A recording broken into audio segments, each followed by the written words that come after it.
नमस्कार दोस्तों, आप सभी का स्वागत है हमारे YouTube चैनल पर। तो आज हम बात करेंगे डीएलएड एग्जाम 2022 लेटेस्ट अपडेट के बारे में। तो आज हमारी तारीख हो चुकी है 19 अप्रैल 2022 की बड़ी अपडेट में सबसे पहले बात करेंगे आज की ब्रेकिंग न्यूज। जी हाँ दोस्तों, डीएलएड प्रथम, द्वितीय, तृतीय, चतुर्थ सेमेस्टर परीक्षा डेट शीट 2022 को जारी कर दिया गया है। पूरी अपडेट हम इस वीडियो में देखेंगे। लेकिन दोस्तों, इस समय की जो बड़ी अपडेट है, पहले उस अपडेट को हम आपके सामने रखते हैं। देखिए, जो हमारा गणित का पेपर होगा, जरा इस अपडेट को देखे रहिएगा। गणित का पेपर हर एक सेमेस्टर की बात कर रहे हैं हम, चाहे प्रथम सेमेस्टर हो, द्वितीय सेमेस्टर हो, तृतीय सेमेस्टर हो, चतुर्थ सेमेस्टर हो, कोई भी सेमेस्टर का गणित का पेपर होगा। ठीक है, तो यहाँ पर आप देख सकते हैं कि जो विज्ञान का पेपर जैसे समाप्त होगा 10 से 11 बजे के बाद, उसमें दोस्तों जो आप देख सकते हैं 11:30 से 12:30 तक आपका गणित का पेपर होगा। लेकिन एक नोटिस को जारी किया गया जहां पर एक बात बड़ी लिखी गई है, इसको जरा आप लोग सुन लीजिए, पढ़ लीजिए, नहीं तो फिर आप बाद में परेशान होंगे कि भैया क्या मामला हो गया, क्या मैटर हो गया। ठीक है, यहाँ पर दोस्तों साफ साफ लिखा है, जरा इस अपडेट को देखिए। यहाँ पर जो ये नोटिस जारी किया गया था पीएनपी की तरफ से, आप देख सकते हैं। ठीक है, तो ये नोटिस 15 अप्रैल 2022 को आई थी, लेकिन इसमें क्या बात लिखी है जरा देखिए। जिन प्रश्न पत्रों के मध्य अंतराल 30 मिनट का है, उनके परीक्षार्थी को प्रथम पाली की परीक्षा समाप्त होने पर केंद्र से बाहर जाने की अनुमति नहीं होगी। ऐसे परीक्षार्थी अपने परीक्षा कक्ष स्थान पर ही बैठे रहेंगे। ये दोस्तों बड़ी बात लिखी गई यहाँ पर। तो अगर आपका जब विज्ञान का पेपर 11 बजे समाप्त होगा तो फिर उसके बाद आप बाहर नहीं जा सकते। लेकिन यहाँ पर एक और बड़ी बात हम आपको बताएंगे, जरा इसको समझिए। यहाँ पर एक और दिक्कत आएगी। देखिए, अब जैसे मान लेते दोस्तों द्वितीय सेमेस्टर का जब हमारा पेपर होगा गणित का, ठीक है, अब सभी बच्चों की तो भैया बैक है नहीं गणित में। मान लेते कुछ ऐसे बच्चे हो सकते हैं जिन बच्चों की विज्ञान और गणित में बैक है, तो जैसे विज्ञान का पेपर उनका 11 बजे समाप्त होगा, हो सकता है उन बच्चों को बाहर ना जाने दिया जाए। लेकिन जिन बच्चों का सिर्फ गणित का पेपर है, वो बच्चे तो ऐसा है नहीं कि सुबह 10 बजे से आके क्लास में बैठेंगे। वो बच्चे तो 11:30 बजे के आसपास आएंगे ना पेपर देने। तो यहाँ पर ये बड़ी बात है। ठीक है, तो जो ये नियम बनाया गया है, तो इसमें सभी बच्चों को नुकसान नहीं होगा, कुछ बच्चों को नुकसान होगा। ठीक है, तो जिन बच्चों का सेमेस्टर एग्जाम है, मतलब सभी विषयों का पेपर होगा, उनका तो नुकसान है। लेकिन जो बच्चे सिर्फ अपना बैक पेपर देने आएंगे, उनका कोई नुकसान नहीं है। देखिए, इस नियम को इसलिए बनाया गया होगा कि भैया आजकल गणित का पेपर ज़्यादा वायरल हो जाता है। आपने देखा होगा, तो गणित का पेपर लगभग हर बार ही वायरल हो जाता है डीएलएड में। तो ये दोस्तों बड़ी बात है जो कि हम आपके सामने रख रहे हैं। तो जो हमारी प्रथम सेमेस्टर डेट शीट है, इसको भी जरा ध्यान रखिएगा। गणित का पेपर जब आप देने जाएंगे, विज्ञान का पेपर देंगे, तो उसके बाद आपको बाहर जाने नहीं दिया जाएगा। लेकिन आप 30 मिनट क्लास में करेंगे क्या? ठीक है, तो देखिए, परीक्षा केंद्र के बाहर जाने की अनुमति नहीं होगी। लेकिन इतना तो होगा ना कि आप जब क्लास में जाएंगे तो भाई सभी बच्चे अपना बैग लेकर ही क्लास में जाते हैं, ऐसा तो है नहीं। तो बैग में आपके पास जो नोट्स होगी, मोबाइल फोन होगा, वो भी तो आप यूज कर ही पाएंगे। ठीक है, जैसे क्लास के बाहर जाके आप यूज कर लीजिए, परीक्षा केंद्र के बाहर गेट के बाहर जाने की अनुमति नहीं होगी। तो फिलहाल देखते हैं क्या क्या अपडेट आती है। इस बार आप लोग पेपर देंगे तभी ये बात क्लियर हो पाएगी। लेकिन भैया सचिव जी एक से एक नया नया नियम बना रहे हैं, जिससे छात्रों का नुकसान हो और छात्र अधिक से अधिक संख्या में फेल हो। लेकिन आप लोग अपनी तैयारी पूरी रखिएगा, नहीं तो देखिए बाद में दिक्कत हो सकती है। सेकंड सेमेस्टर में नुकसान नहीं होगा। देखिए, जो बच्चे अपना बैक पेपर देने जाएंगे उनका कोई नुकसान नहीं है, क्योंकि वो बच्चे भैया 11:30 बजे से पेपर है, तो उसी टाइमिंग से अपना पेपर देने जाएंगे। लेकिन हाँ, जिनका लगातार 2 पेपर होगा, जैसे विज्ञान का पेपर उसके बाद गणित का, उनके लिए नुकसान होगा, वो क्लास से बाहर नहीं जा पाएंगे। जरा दूसरा पॉइंट देखिए, कक्ष निरीक्षक द्वारा प्रथम पाली समाप्त होने पर उत्तर पुस्तिकाओं को एकत्र कर मिलान करते हुए सीलिंग या पैकिंग हेतु केंद्र व्यवस्थापक के पास पहुंचाया जाएगा। उक्त अवधि में द्वितीय पाली की परीक्षा हेतु अतिरिक्त कक्ष निरीक्षक द्वारा उत्तर पुस्तिकाओं प्रश्न पत्रों को संबंधित कक्षों में पहुंचाया जाएगा। द्वितीय पाली की परीक्षा से 10 मिनट पूर्व उत्तर पुस्तिकाएं वितरित की जाएंगी। प्रश्न पत्र निर्धारित समय पर वितरित की जाएगी। उक्त व्यवस्था समस्त पालियों में लागू रहेगी। ठीक है, तो ये बड़ी बड़ी बात है। और इस अपडेट को जरा देखिए, जिन परीक्षार्थियों को दोनों पाली में परीक्षा देना है, उन्हीं को परीक्षा कक्ष में बैठाने की अनुमति होगी। शेष परीक्षार्थियों हेतु पूर्व निर्धारित व्यवस्था के अनुसार परीक्षा समाप्ति पर उत्तर पुस्तिकाएं जमा करने के उपरांत परीक्षा केंद्र से बाहर जाने की अनुमति होगी। मतलब जिनका बैक टू बैक पेपर है, सिर्फ उन्हीं बच्चों को भैया रखा जाएगा। ठीक है, और इस अपडेट को जरा देख लीजिए। जिन पालियों की परीक्षा में 30 मिनट से अधिक का अंतराल है, उन पालियों में परीक्षार्थी निर्धारित समय से 20 मिनट पूर्व परीक्षा केंद्र पर पहुंचेंगे।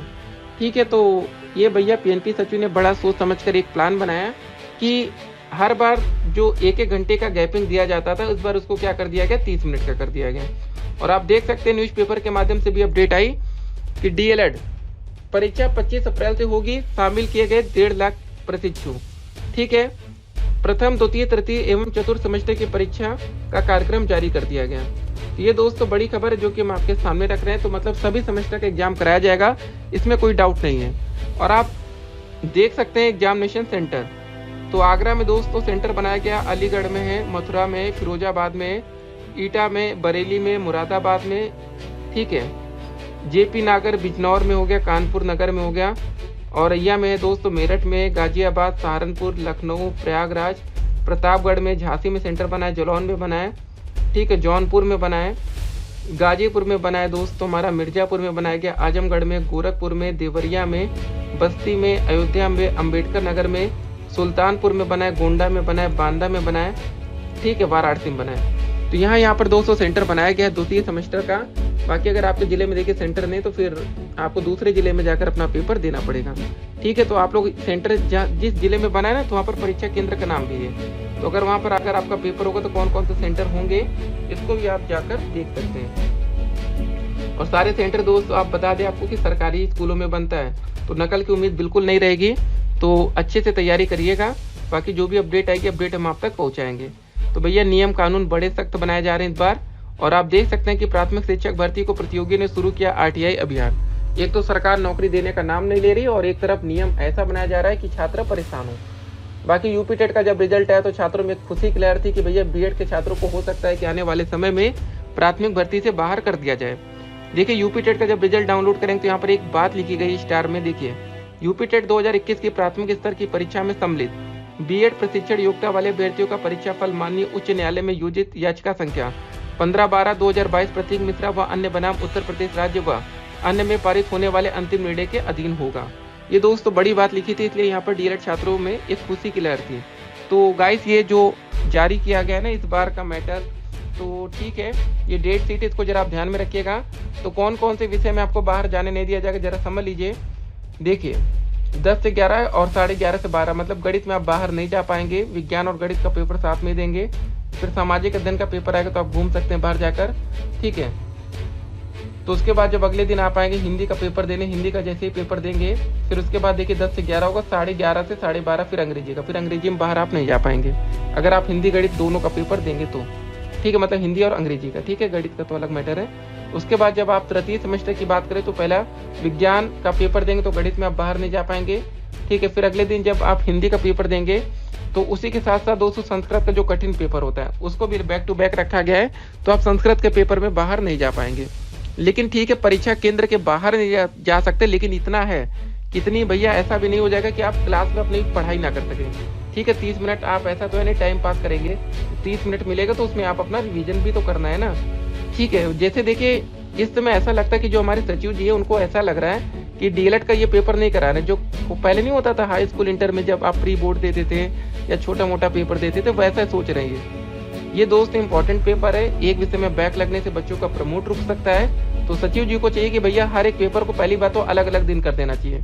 7 सब्जेक्ट है तो 7 दिन में पेपर कराना चाहिए। लेकिन पता है क्या है, इनका खर्चा ज़्यादा हो जाएगा। आपको बता दें कि आपका पेपर 3-3 एक दिन में क्यों होता है, बहुत से बच्चों के मन में डाउट रहता है, सर जी पूछते हैं सर जी हमारा पेपर क्यों हो रहा है। तो भैया सेंटर के यहाँ पर बुकिंग की जाती है, जितना ज़्यादा बुकिंग होगा उतना ज़्यादा पैसा लगेगा, ठीक है। तो एक दिन में 3-3 पेपर 4-4 पेपर करके समाप्त कराया जाता है।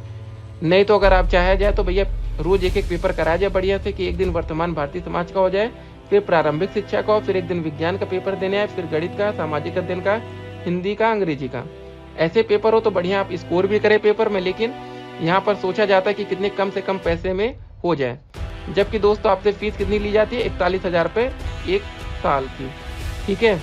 तो सोचिए जब इतना पैसा लूटा जा रहा है आपसे, एग्जामिनेशन फॉर्म की अलग फीस आप देते हैं, प्रैक्टिकल की अलग फीस देते हैं, टीचिंग के लिए अलग से घूसखोरी देनी पड़ती है, मतलब हर चीज़ का अलग अलग पैसा है। उसके बाद भी दोस्तों जब पेपर कराने की बात आती है तो आपका सेंटर ऐसे स्कूलों में भेजा जाता हो सकता है कि वहाँ लाइट की व्यवस्था ना हो, ठीक है, ट्यूबलाइट ही ना जल रही हो सकता है लाइट ही ना हो, पंखा भी ना चले, लेकिन कैमरा जरूर चलेगा। तो ये भी दोस्तों दिक्कतें आपको देखने को मिलेंगी। अभी आप लोग इस बार पेपर देने जाएंगे तो आपको पता चलेगा। और गर्मी इतनी ज़्यादा है, उसके बाद भी कहा जा रहा है कि भैया आप लगातार बाहर नहीं जा सकते ना, तो वहाँ पर दोस्तों ठंडे पानी की व्यवस्था आपको मिलेगी। अभी आप जाएंगे ना कि गर्मी कितनी ज़्यादा है, पानी की व्यवस्था मतलब साफ पानी मिल जाए, ये भी बड़ी बात होती है। नहीं तो बहुत से बच्चे बाहर से पानी खरीद के पीना पड़ता है, ठीक है। कुछ सेंटर पर मिल जाता है, ऐसी बात नहीं, सभी सेंटरों की बात हो रही है यहाँ पर। तो काफ़ी बच्चों के मैसेजेस कॉल्स आ रही हैं कि सर जी अब बताइए हम लोग को गैप नहीं मिल रहा है, कैसे रिवीजन हो पाएगा, फार्मूला कैसे देखेंगे मैथ का। ठीक है, तो फिलहाल देखिए जब अब पेपर होगा तो भैया देखा जाएगा। बाकी वीडियो को आप लोग अधिक से अधिक शेयर करिए ताकि ऐसी कोई व्यवस्था ना बने, जैसे पहले चलता आ रहा वैसा ही रहे तो बेहतर है, क्योंकि गणित का पेपर कठिन है। या तो दोस्तों गणित का पेपर ये पहले कर दे, विज्ञान का पेपर दूसरे नंबर पर ले आए तो भी बेहतर है। ठीक है कि बच्चों को मतलब जो मेन कठिन पेपर है उसमें समय मिलना चाहिए ना, कि अब गणित जैसे कठिन कठिन विषय में कि बच्चों को टाइम ना दिया जाए रिवीजन का, ये बिल्कुल गलत बात है। ठीक है, तो सबसे ज़्यादा जो बच्चे फेल होते हैं वो गणित में ही होते हैं, और जानबूझकर बच्चों के साथ ये गलत किया जा रहा है। या गणित का पेपर ये पहले दिन ही कर दे, एकदम पहले कर दे तब भी बेहतर है। जो कठिन पेपर में मतलब उसी में दिक्कत की जा रही है, सरल पेपर में नहीं कह रहे हैं। हिंदी का पेपर और फिर देखिए संस्कृत का होता है, संस्कृत का पहले कर दे, हिंदी को पेपर बाद में कर दे तो ठीक है, हिंदी में रिवीजन की उतनी जरूरत नहीं पड़ती जितनी संस्कृत में है। लेकिन अब भैया सचिव जी को कौन समझाए। ठीक है, पावर का पूरा यूज किया जा रहा है, यहाँ पर छात्रों का नुकसान किया जा रहा है, जानबूझकर बच्चों को प्रमोट नहीं किया गया। नहीं तो उसी समय दोस्तों सेकंड सेमेस्टर के जो बैक पेपर कराया गया उसी समय थर्ड का पेपर हो जाता तो बेहतर होता। इस समय बच्चे फोर्थ का पेपर दे के छुट्टी पा जाते। लेकिन ये जो नए नए नियम और कानून बनाए जा रहे हैं वो छात्रों के साथ बड़ा धोखा है, बड़ी नाइंसाफी है। देखते हैं क्या क्या अपडेट आती है। मिलते हैं एक और वीडियो में दोस्तों, तब तक के लिए स्टे कनेक्टेड। वीडियो को अधिक से अधिक शेयर करिएगा, बता दीजिए कि भैया ये नोटिस में भी लिखा गया है कि आपको क्लास से बाहर जाने का मौका नहीं दिया जाएगा। ठीक है, तो आप लोग जो अपनी तैयारी है बेहतर तरीके से करके जाइएगा। बाकी 30 मिनट का जो समय है उसमें आप लोग रिवीजन अपना कर लीजिएगा, कम से कम मैथ के फार्मूले रिवीजन हो जाए तो बेहतर रहेगा। तो दोस्तों वीडियो के अंत में एक और बात आपसे कहना चाहेंगे, जरा इस अपडेट को भी देख लीजिए। अगर अभी तक दोस्तों आपने डीएलएड की स्कॉलरशिप की स्टेटस नहीं देखा तो उसका लिंक कमेंट बॉक्स में हमने दे दिया है। ठीक है, पूरी अपडेट को जरा देख लेते हैं। देखिए डीएलएड स्कॉलरशिप स्टेटस का लिंक कमेंट बॉक्स में दिया गया, जहां से आप लोग अपने स्कॉलरशिप का स्टेटस देख सकते हैं, डाउनलोड कर सकते हैं। यूपी टेट रिजल्ट का डायरेक्ट लिंक दिया गया, यूपी टेट का रिजल्ट डाउनलोड कर पाएंगे। फेल छात्रों के लिए दोस्तों बड़ी खबर ये कि अभी नई भर्ती आ नहीं रही, तो फिलहाल आपको टेंशन लेने की कोई जरूरत नहीं है। एक और बड़ी खबर आपके सामने रख दे वीडियो के अंत में कि 5 मई से डाउनलोड कर सकेंगे एनटीपीसी परीक्षा का एडमिट कार्ड। सहायक शिक्षक भर्ती मामले में अखिलेश से मिले 6800 अभ्यर्थी, ये भी बड़ी खबर है। पीसीएस 2022 के लिए एक पद पर 2420 दावेदार हैं। तो सोच सकते हैं दोस्तों बेरोजगारी कितनी ज्यादा बढ़ चुकी है। शिक्षकों प्रधानाचार्यों के 7268 पद मिले रिक्त, 100 दिन की कार्य योजना में शामिल हुई यह भर्ती। ठीक है, और कक्षा 9 या ऊपर पढ़ने वाले 200 को लैपटॉप देगी योगी सरकार। ये अलग अलग खबर है। फिलहाल दोस्तों कमेंट बॉक्स में लिंक दिया गया है, स्कूटी रिजल्ट से लेकर स्कॉलरशिप स्टेटस और परीक्षा की डेट शीट सब कुछ डाउनलोड कर सकेंगे। फिर मिलते हैं, stay connected, have a nice